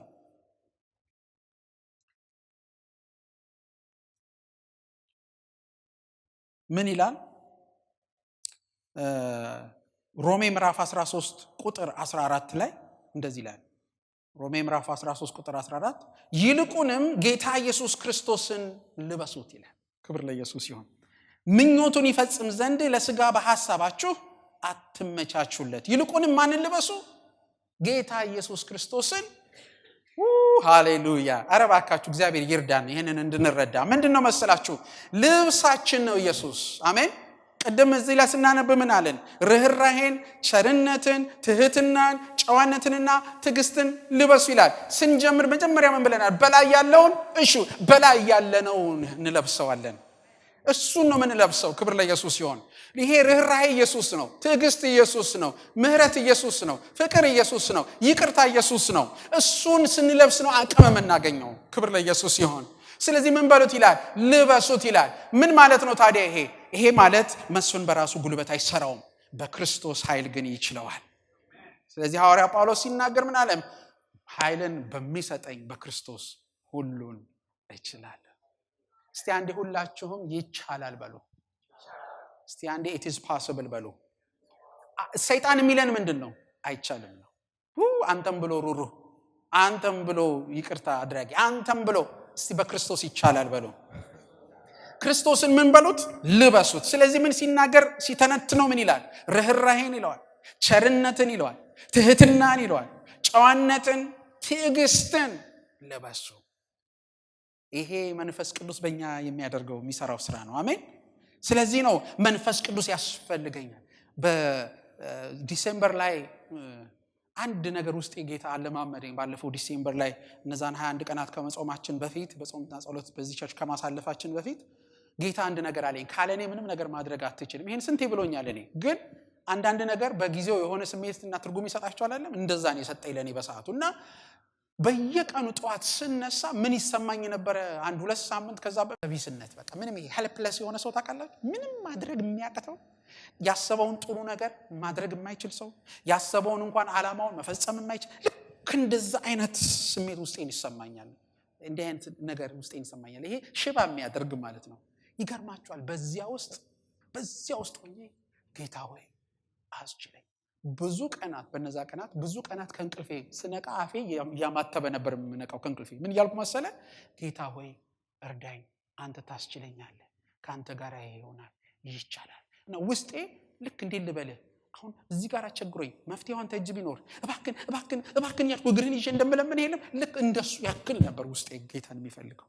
በጣም የሚገርም የእግዚአብሔር እርዳታ ውስጤ ይፈስ ነበር። በጣም የሚገርም የእግዚአብሔር እርዳታ በየዕለቱ በውስጤ ይፈስ ነበር። ለካ እግዚአብሔርን ሲፈልጉት ያግዛል፣ ሲፈልጉት ይረዳል፣ ሲፈልጉት ያበረታል፣ ሲፈልጉት ያጸናል፣ ሲፈልጉት አሸናፊ ያደርጋል። ክብር ለኢየሱስ ይሁን። ለዚህ ነው ልበሱት ይላል። መልበስ ምንድነው? ና ወደፊቱ፣ ተንበርከክ በፊቱ፣ ፈልገው በፊቱ፣ ተጠማው በፊቱ፣ ጥራው በፊቱ ሆነ ይመጣል፣ ያግዛል። የሌለህን ርህራሄ በውስጥህ ይፈጥራል። የሌለህን ምህረት በውስጥህ ያመጣል። አረ ይችላል አምላካችን። አሜን አሜን። ምን ይላል ከዛ ቀጥሎ? እርስ በርሳችሁ ተቻቻሉ ይላል። እርስ በርሳችሁ ምን በሉ እስቲ? ይቻላል በሉ። ይሄንን በሰው አንችለውም። ይሄንን ልብስ ስንለብስ ግን እንችላለን። ተቻቻሉ። ከናንተ አንዱ በሌላው ላይ ቅር የተሰኘበት ነገር ቢኖር ይቅር ተባባሉ። ዛሬ አንድ ነገር እንድናውጅ ይፈልጋል። ይቅርታ መጠየቅና መስጠት ጀግንነት ነው ብላችሁ አውጁ እስቲ አንድ ጊዜ ባካችሁ። ጮክ ብላችሁ በሉት እስቲ። ይቅርታ መስጠትና መቀበል ጀግንነት ነው ብላችሁ። ይቅርታ መስጠትና መቀበል ሽንፈት አይደለም፣ ጀግንነት ነው። በእግዚአብሔር እግር ስር ሰው ውደቅ ቢባል ማንም ወድቆ ይቅርታ ይጠይቃል። ሰውን ይቅርታ ጠይቅ ሲባል ነው ሰው የሚቸገረው። ለምን? ምን ስለሚመስለን ነው። ኢንፌሪዮሪቲ የበታችነት ስሜት አይደለም? በጣም አይገርምም? ሰው የሚያሸንፈው በእንደዚህ ያለው ይቅርታ ነው። አይሸነፍም። መቼም አትሸነፉም። ዛሬ ነግራችኋለሁ። ይቅርታ ጠይቃችሁ አትሸነፉም፣ ታሸንፋላችሁ። ክብር ለኢየሱስ ይሁን። ይቅርታ የጠየቀ ሰው እግዚአብሔር ከእርሱ ጋር እንደሚሰራ ግልጽ ነው። ይቅርታም የሚሰጥ ሰው አንዳንዱ ሰው እኮ በፕላንና በፕሮግራም የሚኖር ነው የሚመስለው። ይቅርታ ስጥ ሲባል ቆይ ታይቶ ይላል። ምኑ ነው ታይቶ? ምኑ ነው የሚታየው? ይቅርታ ምን በል ስጥ ነው እኮ። እስቲ እግዚአብሔር ታይቶ ቢለን ኖሮ የት ነበርን ሁላችንም? ጠቅላላ ተሰብስበን አይደል የምንገባው? ታይቶ የሚባል ነገር የለም። ይቅርታ ማሸነፍ ነው። ይቅርታ ኃይል ነው። ይቅርታ ድል ነው። ክብር ለኢየሱስ ይሁን። አሜን። ስለዚህ ተቻቻሉ ካለ በኋላ እርስ በርሳችሁ አንዱ ምን ይላል? አንዱ በሌላው ላይ ቅር የተሰኘበት ነገር ቢኖር ይቅር ተባባሉ። ለምን? ጌታ ይቅር እንዳላችሁ እናንተም ሌላውን ይቅር በሉ። ለምን እንደሆነ ልንገራችሁ። ይቅርታ በውስጥህ የሚቀሰቅሰው ነገር አለ። ይሄ ቀጥሎ ተጽፏል። በእነዚህ ሁሉ ላይ ሁሉን በፍጹም አንድነት የሚያስተሳስረውን ፍቅርን ልበሱት። እስቲ አጠገባችሁ ያለውን ሰው እጅ ለእጅ እንደዚህ ተያዙማ። ችግር ቢመጣብን፣ መከራ ቢመጣብን ልብና እጃችን እንደዚህ ቢያያዝ፣ ሰማችሁኝ? ልብና እጃችን እንደዚህ ቢያያዝ በመካከላችን በቀላሉ ሰው ይቸግራል? በመካከላችን ሰው በቀላሉ ችግር ላይ ይወድቃል? መከራውን ዝም ብሎ ብቻውን ፌስ ያደርጋል? ሰው እንደዚህ ልብና እጁ ቢያያዝ ታሪክ ይለወጣል። ይሄንን መተሳሰር በምንም ታምር እጅ ላይ ስለተያዘን አናመጣው። በፍቅር ነው የሚመጣው። ይሄ ፍቅር ደግሞ በእግዚአብሔር ፍቅር ነው። ይሄ መቼ ነው የሚመጣው? በይቅርታ መንፈስ ስንመላለስ። ሲምፕል ነገር ልንገራችሁ። ሁላችን አብረን ማሸነፍም እንችላለን። ስንጠቃም ሁላችንም አብረን መጠቃት እንችላለን። ስለዚህ አብረን መመከት እንችላለን። መቼ ነው ብትሉ ምን ይላል እዚህ ላይ ሲናገር? በእነዚህ ሁሉ ላይ ሁሉም በፍጹም አንድነት የሚያስተሳስረውን ፍቅርን ልበሱት። ፍቅር ማን ነው? ኢየሱስ ነው፣ እግዚአብሔር ነው። እሱን ምን በሉት? ሃሌሉያ! what a privilege! እስቲ እወዳለሁ ስትል በላይ ላይ ከወረደው መንፈስ ቅዱስ የተነሳ መሆኑ ደስ አይልም? ላይ ካለው የእግዚአብሔር መንፈስ የተነሳ አሜን። አንድ ጊዜ እንደዚህ በጣም የሚገርም ነገር ውስጥ የተቀላቅሎ ተፈጥሯል። ይሄንን እንደዚህ የምናገረው ምናልባት በውስጣችሁ እንዲህ አይነት ችግሮች ካሉ እንዲረዳችሁ ብዬ ነው ለእናንተ። እና እንደዚህ ሆንኩኝ። ሰውየውን ውስጤ ይጠላዋል። በእኔ ብትጠይቁኝ ማለት ነው። ውስጤ ስላችሁ አእምሮዬ ይጠላዋል ማለት ለመውደድ ፍላጎቱም የለኝም። ደግሞ ሰውየውን ሳይው ደግሞ እንደው አቀፌ ሳባብለው ብል ደስ ይለኛል፣ በጣም ደስ ይለኛል። በቃ ልወደው ፈልጋለሁ። ውስጤ እንዲህ ያለ ግጭት ተነሳ። ስለ አንድ ሰው ነው ማውራችሁ፣ ስለ ሁለት ሰው አይደለም። አንዱን ሰው አንዱ ይጠላዋል፣ አንዱ ይወደዋል። ምን ጉድ ነው አልኩኝ። ራሴ ውስጥ እንዲህ ያለ ጦርነት፣ እኔ ጋር ያለው ጦርነት ሴትል ካላደረገ ሰውየው ፍቅር አይቀበልም። ለካ ሲገባኝ ምንድነው ታውቃላችሁ? በውስጤ ያደረው መንፈስ ሰውየውን ይወደደው ነው። እኔ ደግሞ በገዛ ምርጬ ምኑ ነው የሚወደደው እያልኩ ነው። ግን ምን እንዳደረገ ታውቃላችሁ? የሱን ፍቅር ስሰማ እኔን ፍቅር አስተማረኝ። አሜን። ያስለውጠናል ጌታ፣ ያሳድገናል ጌታ፣ ይቀይረናል ጌታ። ስለዚህ የማይወደደውን የሚወድ እግዚአብሔር እኛንም እንድንወድ ያደርገናል። የማይፈለገውን እንድንፈልግ የሚያደርግ እግዚአብሔር እኛም እንድንፈልግ ያደርገናል። በራሳችን ብርታት አይደለም፣ ልብስ ከሆነን ጌታ የተነሳ ከዚህ ፍቅር የተነሳ አሜን አሜን። ክብር ለኢየሱስ ይሁን። በስተመጨረሻ የአዲሱ ሰው አገልግሎት ሲናገር ምን ይላል? ከቁጥር 15 ጀምሮ እንደ አንድ አካል ሆናችሁ የተጠራችሁበት የክርስቶስ ሰላም በልባችሁ ይንገስ ይላል። ክብር ለኢየሱስ ይሁን። አሜን አሜን። ይሄንን ሰው ካልፈቀደ በህይወቱ ሊነግስ አይችልም። ይሄንን ወቁ። በነገራችን ላይ ከዚህ በፊትም ተናግሬዋለሁ። አንዲት እህት ትላንትና ወገኖች ነግራቸው ነበር። አንዲት እህት ላጽናናት በጣም ብዙ ሞከርኩ። ብዙ ማላቃትም ሰው እንዳጽናናት መክሮኝ ነውና ተጠይቆኝ ነውና ብዙ ላጽናናት ሞክራለሁ። በሐዘን ውስጥ ስላለች አትጽናናም። እደክማለሁ፣ መክራለሁ፣ በእግዚአብሔር ቃል ጸልያለሁ። ቀናቱ ሳምንታት ወሰዱ። መጨረሻ ላይ ግራ ገብቶኝ ጌታ ሆይ ለምንድነው ማትጽናናው? ስትዩ ምንድነው ያጠፋሁት ነገር ወይም ደግሞ ምንድነው ያልገባኝ ነገር ስለው ጌታ ምን አለኝ? አንድ ጥያቄ ጠይቃት። ምን ስለው መጽናናት ትፈልጊያለሽ ወይ ብለህ ጠይቃት አለኝ። አይገርማችሁም? ያዘነ ሰው፣ በሐዘን ላይ ያለ ሰው የሞተበት ሰው እንደዚህ ብላችሁ ጠይቃለህ እንዴ? በጣም ከባድ ነው እኮ። እሱ ግን ጠይቃት አለኝ።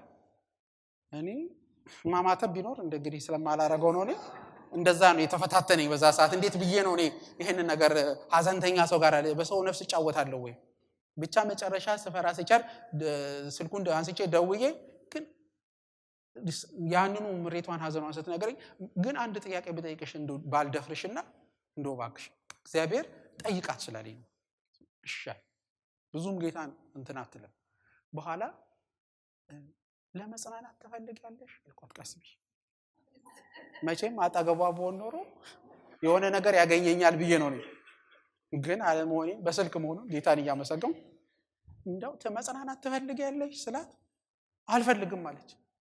አልኩኝ በውስጤ ለዚህ ነው እኔ ያን ሁሉ ስደክም ያን ሁሉ እንትን ስለካ ለዚህ ነው እኔ ለኔ ሰው አሁን መጽናናት አልፈልግም ቢል ሰው ስላዘነ አትከፉ። እኔ ደስ አለኝ ጭራሽ በዛ ሰው። ምክንያቱም ልፋቴ ሁሉ ለካ ለምንድን ነው መጽናናት የማትፈልግ? በጽናና የጎዳሁ ይመስለኛል። አልነግራችሁም ታሪኩን፣ ግን የጎዳሁ ይመስለኛል እኔ በጽናና።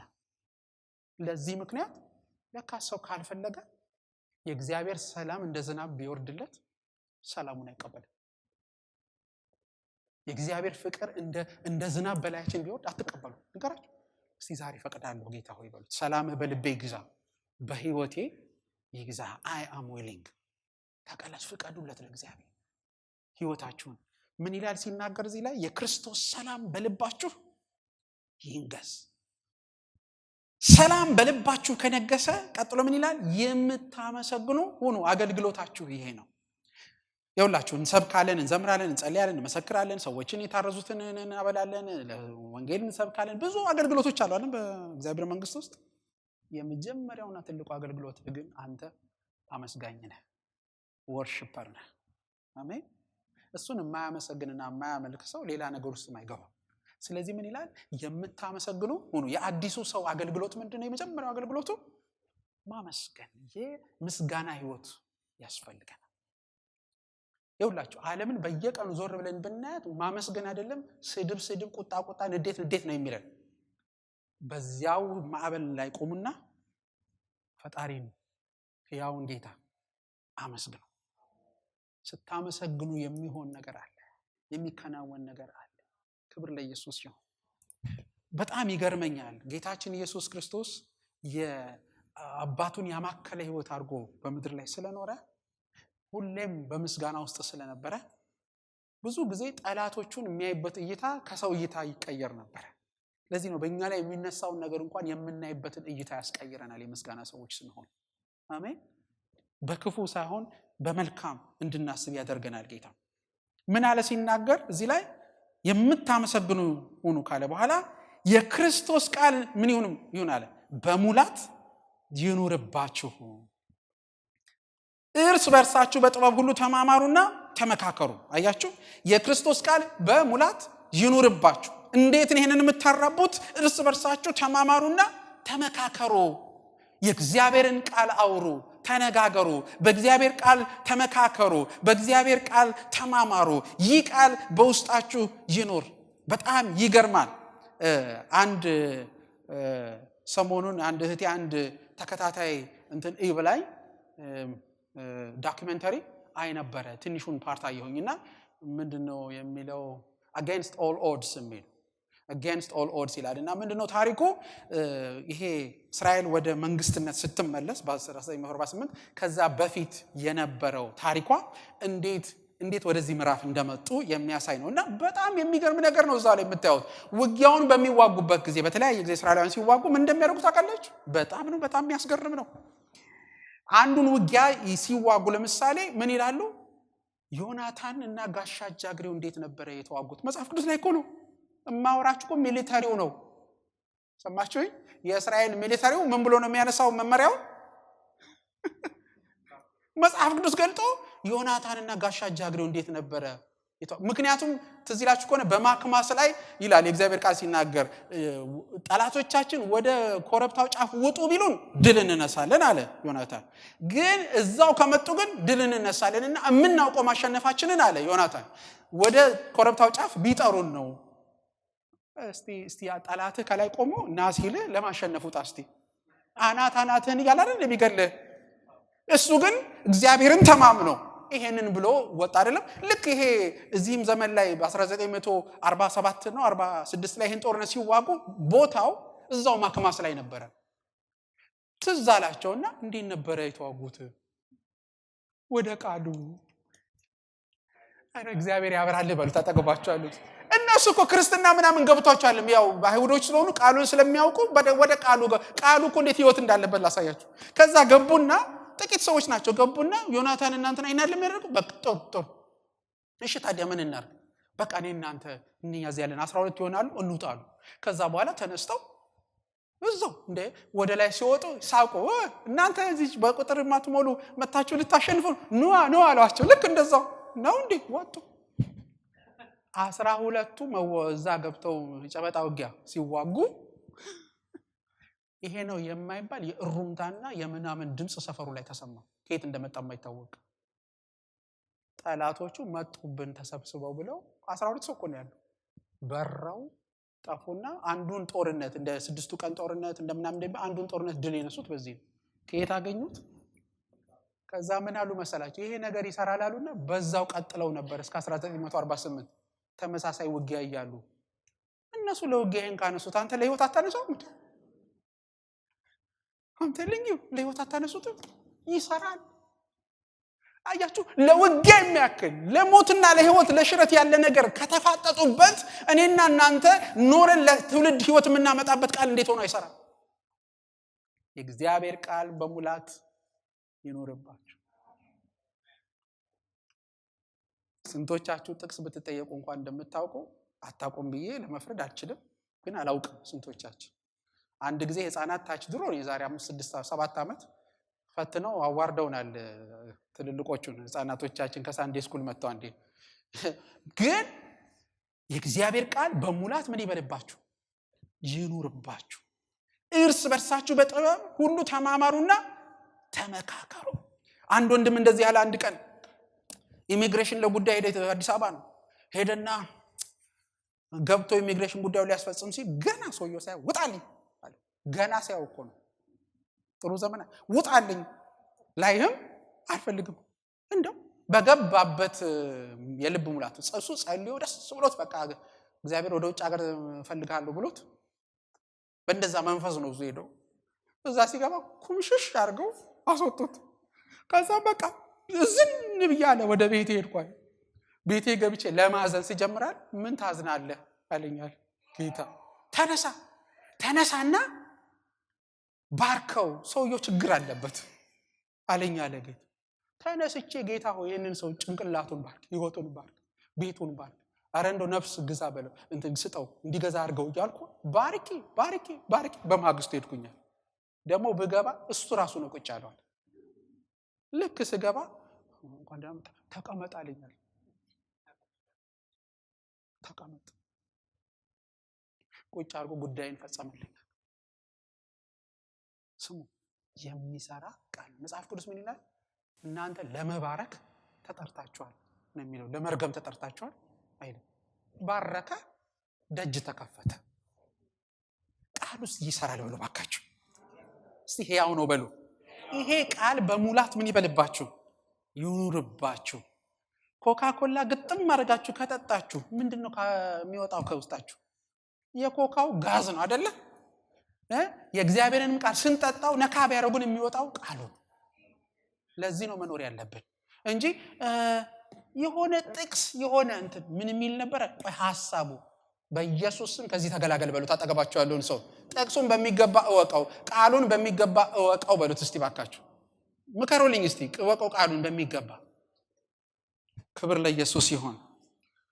ልጆቻችን አለ አንድ ሰው አያውቁም ብላችሁ አታስተምሯቸውም። እነሱ የአክተሩን ስም ከነ ህይወት ታሪኩ ይነግራቸዋል። ቃሉን ብታስተምሯቸውም እንደዛው ነው፣ ያውቁታል። የሚቀበል አእምሮ አላቸው። አሜን አሜን። ስለዚህ ቃሉን ይኑርባችሁ። ይሄ አዲሱ ሰው ባህሪ ነው። ክብር ለኢየሱስ ይሁን። እርስ በርሳችሁ ተመካከሩ ካለ በኋላ ስሙ ይሄንን በመዝሙርና በማህሌት በመንፈሳዊ ቅኔ በማመስገን በልባችሁ ለእግዚአብሔር ዘምሩ። ክብር ለኢየሱስ ይሁን። በመንገድ ላይ ስትሄድ ዘምር፣ በመኝታ ላይ ዘምር። ዳዊት ይላል በማለዳ በሌሊት በመኝታ ላይ ሆኜ እዘምራለሁ ይላል። ክብር ለኢየሱስ ይሁን። በሌሊት ዘምር፣ በቀን ዘምር፣ በማለዳ ዘምር፣ በስራ ቦታ ዘምር። ውስጥህ በቅኔ ይሞላ፣ በዝማሬ ይሞላ። ዝማሬ አንዱ ትልቁ ባህሪ። ዝማሬ ማለት አፍን አውጥተህ ስለዘመርክ ብቻ አይደለም። ቅኔ ህይወትህን ይሙላ ማለት ነው። ምስጋና ህይወትህን ይሙላ ማለት ነው። ማህሌት ህይወትህን ይሙላ ማለት ነው። ዜማ ብትጨምርበት ለአንተ አእምሮ ይጠቅምሃል። ስለዚህ አንጎራጉር ማለት ነው። ዜማን ምን እንደምትሆኑ ታውቃላችሁ? ዜማ ስታም እግዚአብሔርን መካከል እያደረገ ይጠብቅላችኋል። የሚያመልኩ ሰዎች ሁሉ ጊዜ እግዚአብሔር ከፊታቸው አይሰወርባቸውም። ጴጥሮስ ጳውሎስና ሲላስ በእስር ቤት ውስጥ ገብተው የመዝሙር ሙድ በሌለበት ሁኔታ ተደብድበው ቆስለው ታስረው ወድቀው እያሉ በዜማ ይላል ሃሌሉያ እግዚአብሔርን አመሰገኑ። ክብር ለኢየሱስ ይሁን። እስቲ ያጠገባችሁ ያለውን ሰው እግዚአብሔር ቀኔን በውስጥህ ይሙላብህ በሉት። ሃሌሉያ። ለእግዚአብሔር ምን በሉ? ዘምሩ። ኧረ እባካችሁ ቤተክርስቲያን ስሚ፣ በዜማ ተሞይ፣ በቅኔ ተሞይ፣ ያውን በመንፈሳዊ ቅኔ። ክብር ለኢየሱስ ይሁን። የሚዘምር ሰው ሁል ጊዜ እግዚአብሔር መካከለኛ ማድረግ አይከብደውም በህይወቱ ላይ። ቅኔ ተለማመዱ፣ ዜማ ተለማመዱ፣ አንጎራጉሩ። ታውቃላችሁ በጣም የሚደንቅ ነገር ልንገራችሁ። ማንኛውም ስርዓት ዓለም ላይ ሲፈጠር፣ ሶሻሊዝም ሲመጣ፣ ኮሙኒዝም ሲመጣ፣ ፊውዳል ስርዓት፣ እያንዳንዱ ዘመን ሲመጣ ምን እንደሚያደርጉ ታውቃላችሁ? ዘመኑን ልክ ሲነሳ ዜማ ነው የሚለቁት። ታውቃላችሁ ይሄንን? እኛ አልገባንም መሰለኝ ነገሩ። እነሱ ዘመኑን ልክ ዜማ የሚለቁት ለምን መሰላችሁ? ምክንያቱም እነሱ ከሚደሰኩሩት ከሚሰብኩት በላይ ዜማው ይዞ ሰው ልብ ውስጥ ይገባል። ምን ነው እግዚአብሔር ብናቀነቅነው፣ እግዚአብሔርን በዜማችን ብናነሳው፣ ምን ነው እሱ በወረሰን። አሜን አሜን። ክብር ለኢየሱስ ይሁን። ትዝ ይላችኋል የአምላኬ ቃል አያረጅም የኢየሱስ ቃል አያረጅም ዘላለም ይኖራል እያበራ ከሚያምኑት ጋር የሚል መዝሙር የዛሬ 40 ዓመት ገደማ ተዘመረ። ደርግ ሲገባ ኢትዮጵያ ውስጥ የሌኒን ቃል አያረጅም የእንግሊዝ ቃል አያረጅም ብሎ ቀየረው። እሱ ኪነት ቆሞ እንደዚህ ያለ ለምን መሰለ? አንተ ገና የአምላኬ ስትል እንግሊዝ ይመጣብሃል፣ የጌታ ስትል ሌኒን ይመጣብሃል። ዜማዎቻችንን ሁሉ ይወረሱ ዌር ኢን ዘ ዋተር በአማርኛ አንድ መዝሙር ነበር ተተርጉሞ እሱን እንኳን ሳይቀር ተርጉሞ በኪነት ያስገቡ ዘፈኑን ይለቁ። ለምን? ቸርችን በዚህ እንዋጋለን ብለው ስለሚያስቡ። ዜማ ቀላል ነገር እንዳይመስላችሁ። ዘምሩ ማለት ዘምሩ ነው በለው አጠገብ ያለውን ሰው። ይሄም ደግሞ ይታያል ብላችሁ እንዳታስቀምጡት እንደቀድሙ። አንሱና ዘምሩ። ክብር ለኢየሱስ። ቅኔ ህይወታችሁን ይሙላ። አረ አሜን። ዛሬ እኮ የምናወራው የአዲሱን ሰው ባህሪ ነው። የመጨረሻው ይሄ ነው። ምን ይላል ሲናገር? በእርሱ በኩል ለእግዚአብሔር ምስጋና እያቀረባችሁ በቃልም ሆነ በተግባር የምታደርጉትን ሁሉ በጌታ በኢየሱስ ስም አድርጉት። ምንም ነገር ማህተም እንዲታተምበት ትፈልጋላችሁ? በእግዚአብሔር ዘንድ ሕያው ደብዳቤ እንዲሆን ትፈልጋላችሁ? ምንም ነገር ተቀባይነት እንዲኖር ትፈልጋላችሁ? ምንም ነገር ላይ ኦፕሬት ማድረግ ትፈልጋላችሁ? የምታደርጉትን ነገር በምን አድርጉት? በጌታ በኢየሱስ ስም አድርጉት። በጌታ በኢየሱስ ስም የማይደረግ ከሆነ ነገር አንተም አታደርገው። ሰማችሁኝ? አንዳንዱ ነገር በጌታ በኢየሱስ ስም ላደርገው ስትል አይደረግም፣ ማች አያረግማ። ስለዚህ አታደርገው። ለዚህ ነው በጌታ በኢየሱስ ስም የሚደረገውን ነገር በጌታ በኢየሱስ ስም አድርገው። ይሄ በጣም ወሳኝ ነው። ይሄ አዲሱ ሰው በእግዚአብሔር መንግስት ውስጥ በእነዚህ ነው የሚንቀሳቀሰው። ምን አለን ለመጠቅለል? ጌታ ስሙ የተባረከ ይሁን። እስቲ እንቆሙላችንም። ምን አለን ዛሬ? የአዲሱ ሰው መሻት ተለውጦለታል። አሜን። የአዲሱ ሰው እርምጃ፣ እንደገና የአዲሱ ሰው ልብስ፣ ከዚያም የአዲሱ ሰው አገልግሎት። ሃሌሉያ ሃሌሉያ። ያልወረሰኝን ቃል ባስተምራችሁ እናንተንም ነፃ አያወጣም። ያልነካኝን ዜማ ባቀነቅንላችሁ እናንተንም አይለውጣችሁም። ስለዚህ አገልግሎት የሚጀምረው ከድርጊቱ ሳይሆን ውስጣችን ይጀምራል። በምስጋና ይጀምራል፣ በማህሌት ይጀምራል። አሜን አሜን። በእግዚአብሔር ቃል ሙላት ይጀምራል። አሜን። ብዙዎቻችን አገልግሎት ስንል ሮጦ መናገር ማድረግ ማከናወን አይደል ነው። የእግዚአብሔር ቃል በሙላት ሲኖርብን ነው መጀመሪያ አገልግሎት። ከዚህ ነው የሚጀምረው። ማህሌት ህይወታችንን፣ ቅኔ ህይወታችንን፣ መንፈሳዊ ቅኔ ህይወታችንን፣ ዜማ ህይወታችንን ሲሞላ ነው። ክብር ለኢየሱስ ይሁን። ሃሌሉያ ሃሌሉያ ሃሌሉያ። እናንተ ጌታ ኢየሱስ እኮ ዘማሪ ነው። እኔ አላልኩም፣ የእግዚአብሔር ቃል ይናገራል። መጽሐፍ ቅዱሳችሁን አንብቡ። ጌታ ኢየሱስ ዘማሪ ነው። ምን ይላል? ዕብራውያን ምዕራፍ 2 ስምን በወንድሞቼ መካከል በዜማ አመሰግነዋለሁ። የነገስታት ንጉስ ቆሞ ካዜመ እኛ ለምን አናዜምም? ወገኖቼ ምን ይላል? ራእይ ምዕራፍ 15 ሄዳችሁ ስታነቡ የበጉና የሙሴን ቅኔ ይለዋል፣ መዝሙር ይለዋል። ክብር ለኢየሱስ ይሁን። በጉ መዝሙሮችን ይጽፋል። ክብር ለኢየሱስ ይሁን። ዛሬ ዘማሪያን ሆነን ስንቀበል እኮ በሱ መንፈስ ወደኛ የሚፈስ ነው። የሱ ዝማሬዎች ናቸው በእኛ ህይወት ውስጥ ዝማሬ ሆነው የሚመጡት ወገኖቼ። ስለዚህ ዛሬ እሱ ከዘመረ እኛ ለምንድን ነው ማንዘምረው? እሱ ከተቀኘ እኛ ለምንድን ነው ማንቀኘው? ስለዚህ ነው ወገኖቼ ዛሬ የእግዚአብሔር ቃል ይሙላብን። ዛሬ ማህሌት ህይወታችንን ይሙላ ወገኖቼ። ዛሬ በፊቱ የምናደርገውን ነገር ሁሉ በጌታ በኢየሱስ ክርስቶስ ስም እናደርግ። ሃሌሉያ። ጌታ ሆይ ውስጤ ይህንን መሻት አነሳስተሃል፣ በላይ ያለውን እሻለሁ በሉት ዛሬ። ክብር ለኢየሱስ ይሁን። በላይ ያለውን እሻለሁ። አካሄዴን ወስነህልኛል ጌታ ሆይ።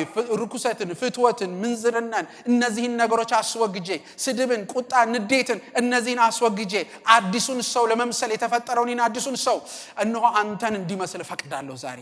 ሰላምህ ይውረሰኝ ዛሬ። ደጆቼን እከፍታለሁ በሉት ዛሬ። ሃሌሉያ። የአዲሱ ሰው ማንነት ዛሬ በእኔ ህይወት ይገለጥ እያላችሁ ጸልዩ። በዚህ ሰዓት ጠይቁት። በዚህ ሰዓት ጌታ ሆይ ከዚህ ውጪ መኖር አልፈልግም፣ የአዲሱ ሰው ባህሪ ይገለጥ በእኔ ህይወት ከዚህ በኋላ። ሃሌሉያ ሃሌሉያ ሃሌሉያ ሃሌሉያ። የማይጸልይ ሰው በዚህ ሰዓት አይኖር። ጌታ ሆይ ይህ የሰማሁት ህይወቴን ይግዛ በዚህ ሰዓት በሉት። እስካሁን የተሰበከው እስካሁን የሰማሁት ቃል ህይወቴን ይውረስ በዚህ ሰዓት። ሃሌሉያ ሃሌሉያ ሃሌሉያ። አረ ይችላል ጌታ። አዲስ ፍጥረት አድርጎ የሰራን ጌታ ይችላል። ክብር ለኢየሱስ ይሁን። ክብር ለኢየሱስ ይሁን። ክብር ለኢየሱስ ይሁን። ሃሌሉያ ጂሰስ